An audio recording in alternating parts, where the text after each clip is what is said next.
मुख्यमंत्री योगी आदित्यनाथ ने मंगलवार को बरेली में 932 करोड़ रुपए की 132 विकास परियोजनाओं का लोकार्पण और शिलान्यास किया। इसके साथ ही उन्होंने पूरे प्रदेश के लिए 2500 नए एम्बुलेंस को हरी झंडी दिखाकर रवाना किया। इस मौके पर सीएम योगी ने कहा कि इन नई एम्बुलेंस से स्वास्थ्य सेवाएं और मजबूत होंगी। उन्होंने बताया कि 2017 से पहले 108 एम्बुलेंस सेवा का रेस्पॉन्स टाइम 17 से 19 मिनट था, जो अब घटकर 7 मिनट से कम हो गया है। इस सुधार के लिए 2500 नई एम्बुलेंस को सेवा में शामिल किया गया है। मुख्यमंत्री ने बरेली से ही स्कूल चलो अभियान और संचारी रोग नियंत्रण अभियान की शुरुआत की। उन्होंने कहा कि 2017 से पहले बेसिक शिक्षा परिषद के स्कूलों की हालत बेहद खराब थी। कई स्कूल बंद होने के कगार पर थे, जहां न टॉयलेट थे, न पीने का पानी और न फर्नीचर और न ही फर्श थे। स्मार्ट क्लास और डिजिटल लाइब्रेरी की तो कल्पना भी नहीं की जा सकती थी। योगी ने कहा कि उस समय 1.34 करोड़ बच्चों ने नामांकन कराया था, लेकिन 60% बच्चे स्कूल नहीं आते थे। आज 1.91 करोड़ छात्रों के खाते में 1200 रुपए भेजे जा रहे हैं और 2 यूनिफॉर्म के साथ पूरा ड्रेस सरकार की ओर से अनिवार्य रूप से दिया जा रहा है।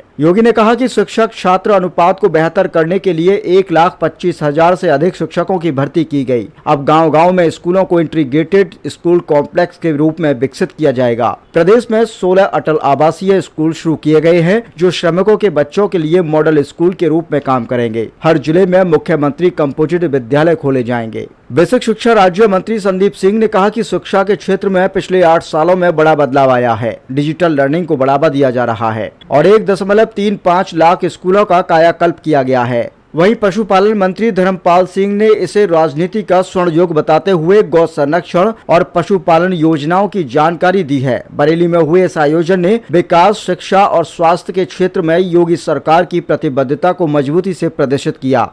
स्मार्ट सिटी में और क्या सुविधाएं चाहिए, इसको बढ़ाने के लिए स्मार्ट सिटी में स्मार्ट नागरिकों के लिए स्मार्ट सुविधाएं हो, इसके लिए सेफ सिटी के लक्ष्य को प्राप्त करने के लिए आज हम सब आपके बीच में आए हैं।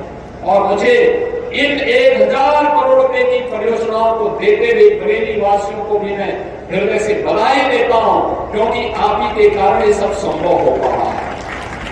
आपने अच्छे जनप्रतिनिधि चुने, तो हमारे जनप्रतिनिधि प्रयास करके योजनाओं को यहां लेके आते हैं। और बरेली एक ऐसा जनपद है जहां पे डॉक्टर भी और अलग अलग तबके के जुड़े हुए लोग राजनीति में बहुत बड़ी संख्या में है। अलग विषय है, कोई प्रोफेसर है, कोई वेटनरी डॉक्टर है, कोई आयुष का डॉक्टर है और कोई एलोपैथ का मॉडर्न मेडिसिन का डॉक्टर है। लेकिन अलग अलग फील्ड के विशेषज्ञों का राजनीति में जाना यह अत्यंत सराहनीय है। कोई समाज सेवा के क्षेत्र में काम कर रहा है, अलग अलग फील्ड में, कोई ऑर्थोपेडिक्स है, कोई वहां पर आयुष का चिकित्सक है, कोई वेटनरी साइंस का चिकित्सक है और कोई किसी अन्य फील्ड का विशेषज्ञ है और कोई फिजिशियन है।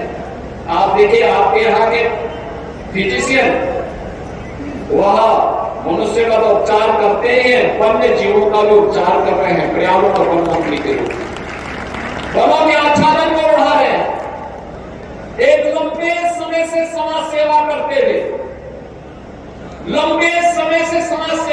हुए, भारतीय जनता पार्टी के नीति और मूल्यों के साथ जोड़ करके जिन्होंने अपनी एक सामान्य कार्यकर्ता से अपनी जीवन यात्रा को प्रारंभ किया, ऐसे पशुधन मंत्री भी पशुधन के क्षेत्र में बता रहे थे 7,700 से अधिक निराश्रित गोआश्रय स्थल खोल करके। देखिए, ये निराश्रित गोवंश समाजवादी पार्टी ने दिए और इसीलिए इन्होंने गायों को नावारिस छोड़ दिया था।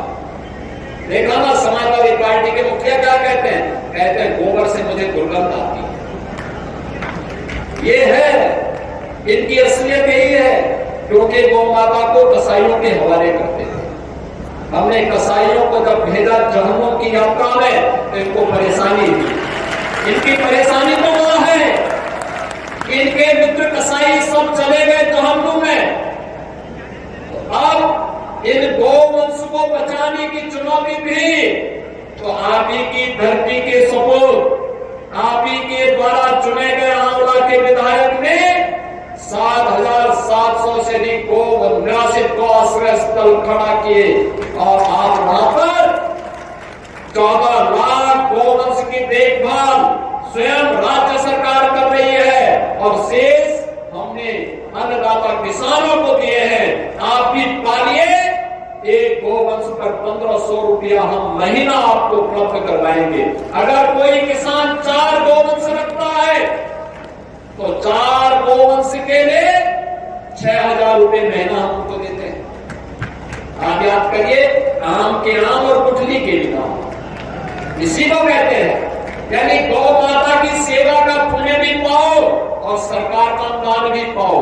और इसीलिए आज के इस अवसर पर भारत के अंदर भारत की परंपरा तो गौ और गंगा की परंपरा है। हमने अगर गंगा माता की पूजा की है तो गंगा माता ने हमें एक नई पहचान दी है। नमामि गंगे परियोजना के कारण आज प्रयागराज महाकुंभ ने उत्तर प्रदेश को एक नई पहचान दी है। 66 करोड़ श्रद्धालु प्रयागराज में है। मेडिकल कॉलेज आज के दिन पर 80 से ज्यादा है, जिनमें 26 से ज्यादा है प्राइवेट क्षेत्र में और 44 से ज्यादा है यह निजी क्षेत्र, सरकारी क्षेत्र में, गवर्नमेंट के।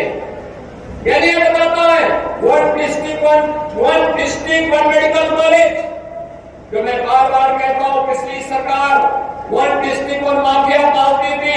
हमने वन डिस्ट्रिक्ट वन प्रोडक्ट के साथ साथ one district one medical college को ही देने का काम किया है और प्रदेश सरकार आज उसे प्राप्त करने में सफलता क्यों आगे बढ़ रही है। पीपीपी मोड पर भी हम लोगों ने मेडिकल कॉलेज बनाए हैं। संभल में, शामली में, महाराजगंज में पीपीपी मोड पर भी मेडिकल कॉलेज बन गए। बहनों भाइयों, हर जिले में डायलिसिस की सुविधा हो, हर जनपद में सीटी स्कैन की सुविधा प्राप्त हो, टेलीमेडिसिन की सुविधा प्राप्त हो। प्रदेश देश के अंदर सर्वाधिक आयुष्मान का कार्ड जारी करने वाला राज्य उत्तर प्रदेश है, जहां 10 करोड़ लोग आयुष्मान भारत में हर वर्ष 5 लाख रुपए की स्वास्थ्य बीमा का कवर प्राप्त कर सकता है। और इस दृष्टि से आप सबसे भी मैं अपील करूंगा, मलेरिया है, डेंगू, इसका कारण, मलेरिया का कारण तो गंदगी और जल जमाव। गंदगी में जब जल जमाव होगा, मच्छर पैदा होगा, और मच्छर मलेरिया को पैदा करेगा, मलेरिया को फैलाएगा, मलेरिया का संक्रमण फैलेगा, तो उसके बाद तमाम प्रकार की समस्याएं खड़ी होंगी। डेंगू के लिए कहीं भी जल जमाव हो, वह डेंगू के लार्वा को पनपाएगा। हमें अभी से तैयारी करनी होगी, जिससे बरसात के पहले मलेरिया हो या डेंगू के लार्वा को लार्वा स्टेज में ही समाप्त कर सके, इन संचारी रोगों को नियंत्रित कर सके। इसमें Asha worker ANM door to door भी जाएंगे, स्क्रीनिंग भी करेंगे, लगातार अभियान भी चलाएंगे।